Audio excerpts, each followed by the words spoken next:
মানহানিকর মন্তব্যের অভিযোগে জনসম্মুখে ক্ষমা চাওয়া এবং 10 কোটি টাকা ক্ষতিপূরণ চেয়ে অভিনেত্রী মিষ্টি জান্নাতকে আইনি নোটিশ দিয়েছেন আরেক অভিনেত্রী তমা মির্জা।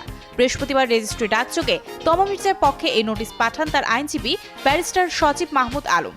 জানা গেছে 7 দিনের সময় চেয়ে নোটিশটি পাঠানো হয়েছে। নোটিশে সামাজিক মাধ্যমে থাকা দুটি ভিডিও বক্তব্যের কথা উল্লেখ করা হয়েছে, যে ভিডিওতে মানহানিকর বক্তব্য আছে বলে দাবি করেছেন তমা মির্জার আইনজীবী। নোটিশে বলা হয়, এসব বক্তব্যে সাংবাদিক ও দেশের জনগণের কাছে তমা মির্জার সুনাম নষ্ট হয়েছে।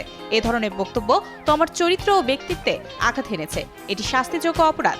উদ্দেশ্যপ্রণোদিতভাবে এসব মানহানিকর বক্তব্য দিয়ে হয়রানি করা হয়েছে। এতে 10 কোটি টাকার মানহানি হয়েছে। তাই নোটিশে 7 দিনের মধ্যে জনসম্মুখে ক্ষমা চেয়ে 10 কোটি টাকা ক্ষতিপূরণ দিতে বলা হয়। এছাড়া পরবর্তীতে এই ধরনের মন্তব্য থেকে বিরত থাকতে বলা হয়েছে, অন্যথায় প্রয়োজনীয় আইনি ব্যবস্থা নেওয়া হবে।